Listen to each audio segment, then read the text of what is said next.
Welcome to Buckeyes Tomorrow Morning for Monday, December 12th. I'm your host, Tom Orr. The Peach Bowl against Georgia is in 19 days. The game against Michigan in 348 days. We are at the point in the college football recruiting cycle where things are starting to move pretty darn quickly. I just had Marc Givler on kind of early to middle of last week to give an update on some guys who Ohio State was maybe a little concerned about flipping to other schools, and some guys Ohio State was trying to flip from other schools to Ohio State. And then some other guys who are maybe still uncommitted, who are still going to be targets as we head into early signing day, just a little over 1 week away. Well, in the last few days, some stuff has changed. So Marc Givler is back again. We're going to talk about what has changed, what hasn't changed, what's still up in the air, and a couple other related stories that have been in the news the last few days in terms of recruiting. So Marc, I guess let's start with two guys where Ohio State has gotten not just news, but good news.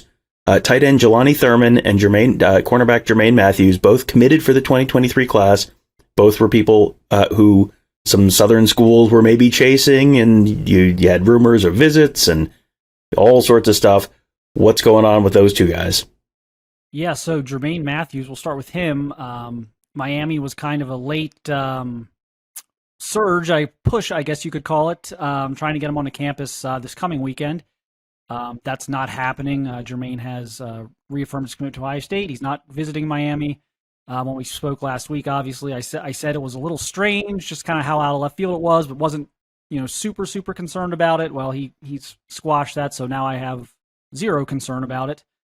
He's going to sign at his school on December 21st when the early signing period opens, and that's a big one. He's been a fast riser since the summer. He had a great summer camp circuit, LSU, Ohio State, etc., and had a great senior year. So this is a guy, at a position where they need some depth. This is a really important thing for them, as I kind of outlined on our last show, and also on a piece I did on the site, kind of looking at Ohio State's kind of most pressing issues down the stretch here. So big news there. Jelani Thurman, has been a little more, I guess, quiet about things, but he has, he's snuck over to Auburn a few times. I know he's got family in the area, and so there's been some concern there a little bit.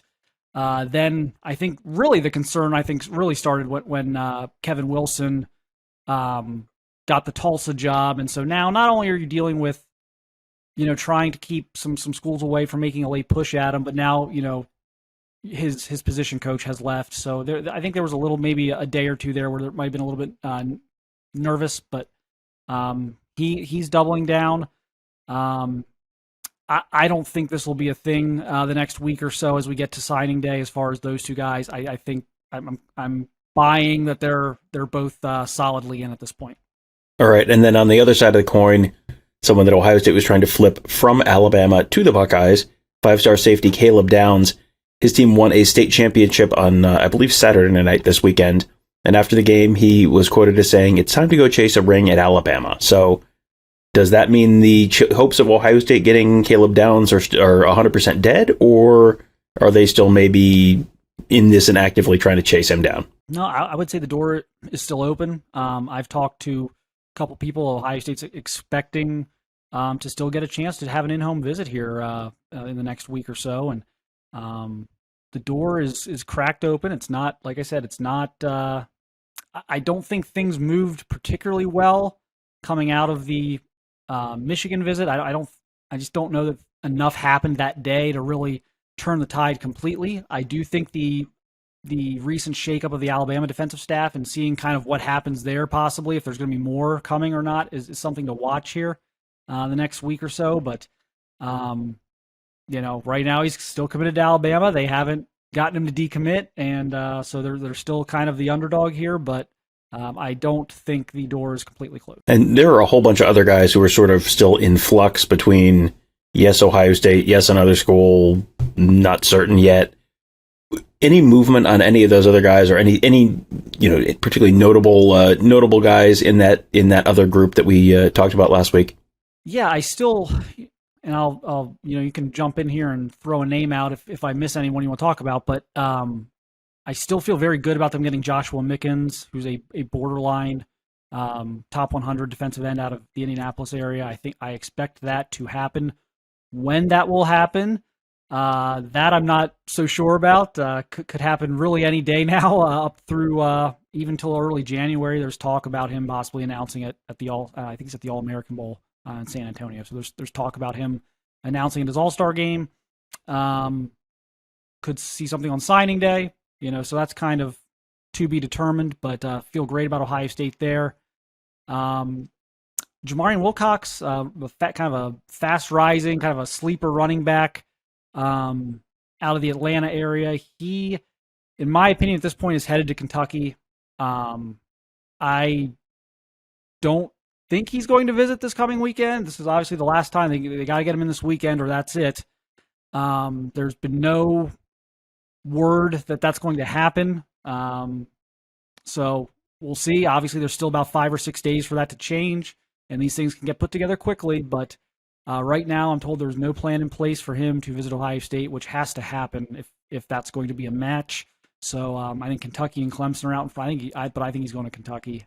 If they're not going to get Jamarian Wilcox, Mark Fletcher is obviously decommitted. He does not sound like he's going to be likely to come back in the class. There are some in-state running backs, but none of them are really, it seems like, getting actively pursued. Is this maybe going to be a class without a running back and they try and look for someone in the portal, or they just are going to stand pat with what they have? What do you think happens with running back in this class? Yeah, it's crazy to think that 6 months ago this was a 2-back class, and something they were really, really working hard to do is to get 2 backs in this class, and now I think it's going to be 0. They never went on Jacquez Keys from Ironton. They spent a lot of time looking at Trey Cornish from Winton Woods. They have not offered. I'm told they're not going to offer. Trey Cornish released a top 7 recently. Does not have Ohio State on it. He's going to announce on signing day, it looks like, and sign on the same ceremony that Jermaine Matthews is going to sign with Ohio State. So I don't think anything is going to happen there. And so I think right now what Ohio State's plan is to simply keep what they have. So you're hoping no one portals this winter. You're going to have to massage that, pretty good. I mean, you now have at least 3, if not 4, depending on what Mayan Williams does, capable running backs with eligibility left. And there's only one football, and you can rotate these guys all you want, but there's 4 guys here who have at various points this season or in practice over the past year shown serious Big Ten capability. So that's going to be the big thing. I think they would love to talk Mayan Williams into staying.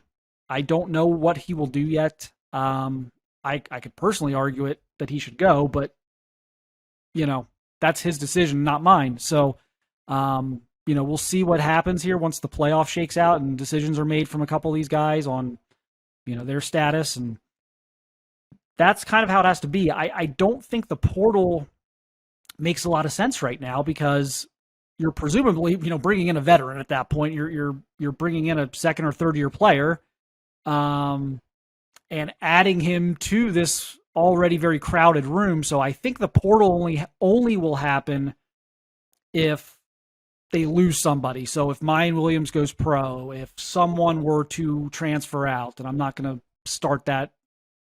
I'm not going to start all the rumors right here. You guys know who the names are. So they if one of them decides they don't want to be part of the room anymore and doesn't, it's too crowded, then I think they would go portal to try and fill that position. But I don't think they're going to bring in another body on top of what they already have. I wouldn't even know a name to throw out there that would make sense to do that. I don't think a veteran running back makes a lot of sense at this point. So we'll see, though. I mean, you never know. They may just feel like they need to have that extra body, but I think right now it's just a matter of, okay, let's make sure we really hit this in 24.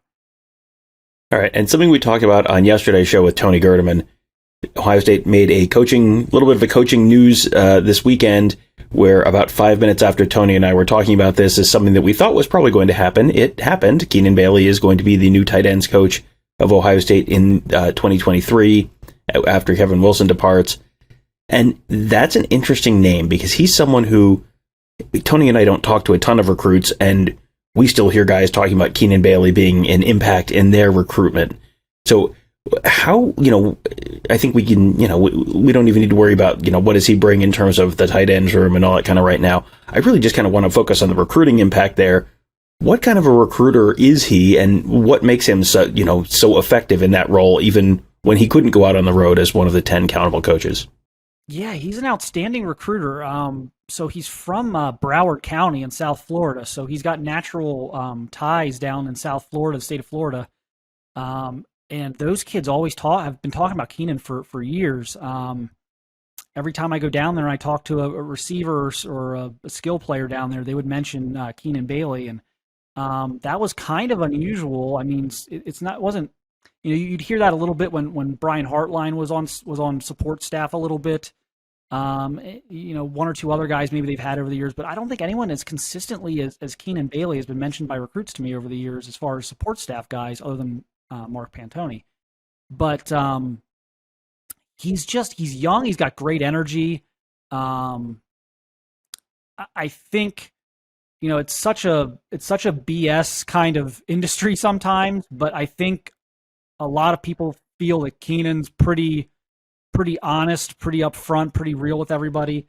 I think that's bought him a lot of leeway with coaches and recruits. I just think, he's always kind of been presented to me from the recruit and high school coach perspective as being a straight shooter. So, you combine all those things. He's obviously been spoken very highly of by everyone who's worked with him at Ohio State. So he's got a great reputation. I think it makes a lot of sense. I mean, look, we can, you said we don't have to go into the X's and O's, and I kind of agree with that. But like, here's the thing, and I don't want to demean tight end coaches, and I don't want to demean Keenan Bailey, but the tight end coach position on most college coaching staffs is a recruiting position. It is not your next, offensive, your next Lincoln Riley or whatever, or like offensive genius is typically not designated as tight ends coach. Your best, one of your top recruiters are designated as tight ends coach. Kentucky does it with Vince Morrow. There are numerous examples of this cross country. Tight ends and running backs, very, very often you are putting your best recruiters at those positions. And so when you take someone like that with the recruiting chops that Keenan Bailey has, and you're kind of able to turn him loose on South Florida and on maybe attracting a more athletic type of tight end than maybe what we've seen over the years, I think it's a good fit. And oh, by the way, he's worked with like the entire offense by now. He's been here, 6 or 7 years? So he knows the offense, so he can go out and recruit quarterbacks. He can help recruit quarterbacks. He can help recruit receivers. He can help recruit running backs. He knows the offense. So I don't think this is I know a lot of people are kind of a little surprised by this. They've been trying to find ways to get him on staff for years. They've given him raises. They've moved him around. They've shuffled him around just to keep him so he doesn't go somewhere else. This has been a guy they've worked really hard to keep. So it's not shocking to me when you have an opportunity to put him in a role as a tight ends coach that isn't particularly burdensome compared to like being the offensive line coach or being the offensive coordinator.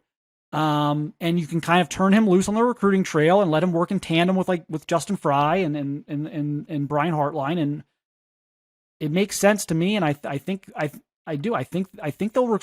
this will pay recruiting dividends. I really do.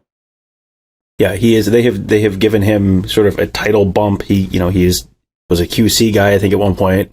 Might have been a GA. He was a GA at Notre Dame and then came over as a QC guy. But this year, you'll hear Tony and I talk on the Buckeye Weekly show that's going to drop a little later on Monday about title creep and how everyone on the staff is the reports to the head coach directly and whatever. Keenan Bailey is the special advisor to the head coach. So that is a much more impressive sounding title than quality control guy, and that's a function of them wanting to be able to give him more money and give him more responsibility and keep him on staff until something like this happens. So now they have kept him on staff long enough that something like this has happened, and now he's on staff. So good for Keenan Bailey, and it sounds like good for Ohio State on the recruiting trail. Last thing I wanted to talk to you about was there's been just a little bit of a kerfluffle is probably the technical term, just about NIL and Ohio State and the foundation and the collectives around the Ohio State football program, and they're not raising enough money. And Gene Smith kind of came out and said, you need to be supporting these people. And some of the collectives have been very active on social media this week, explaining why everyone needs to be doing more to help, and yada yada yada. And what's interesting is, we were talking before the show, and Ohio State's NIL program, the way that it gets talked about in Columbus is not necessarily the way it gets talked about with, when other schools talk about them. So I thought that was just sort of an interesting perspective. Just wanted to let you sort of share a little bit about that. Yeah, I just think we're not having a very nuanced conversation about NIL right now. And I know we don't have probably enough time on the show right now to have that full conversation, but this is not a black and white issue. And I think people are kind of getting weird perceptions about kind of Ohio State's standing. So I will say this. Ohio State, are there people at Ohio State who think they should be more aggressive in doing more with fundraising and everything else for NIL? Yes, those people exist.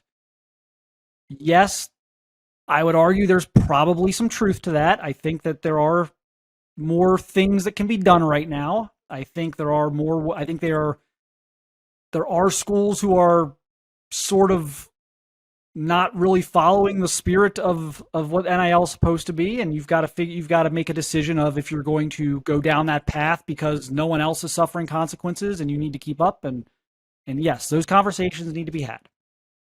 But I can tell you this, there are numerous college coaches out there working at rival programs who have not only complained to me personally that they feel they've lost kids to Ohio State because of NIL, but that have seen what's going on here the last week or two with the hysteria and have actually reached out to me and said, you've got to be kidding me.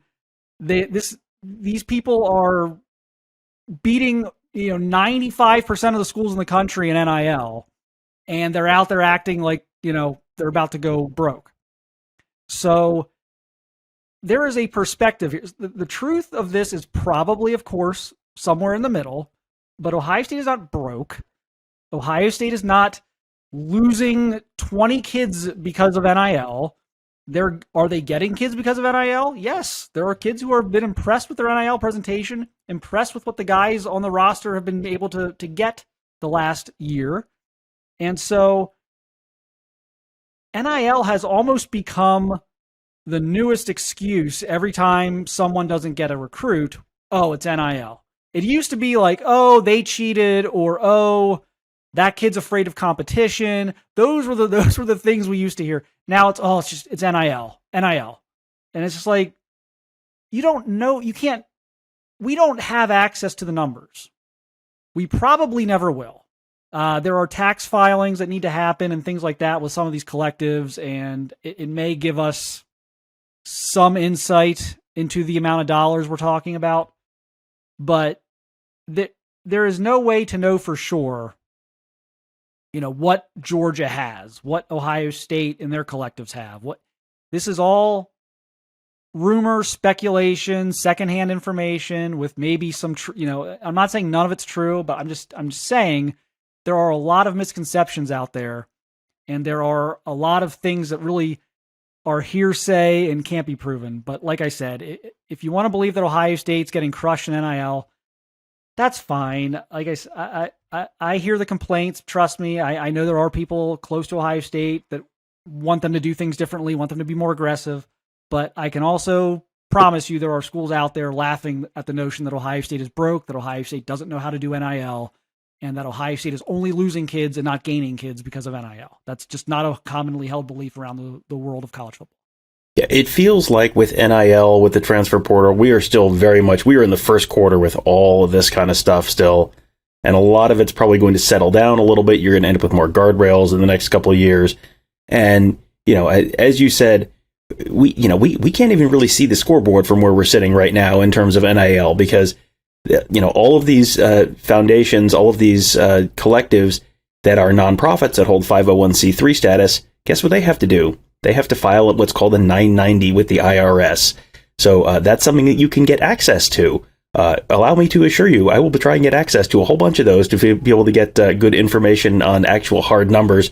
I'm going to guess that Matt Brown from the Extra Points newsletter, my fellow Granville, Ohio person, Matt Brown, who I've had on this show before a few times, he does a lot with FOIA and the Freedom of Information Act and filing stuff. That's for public universities. You can get contracts and that kind of stuff.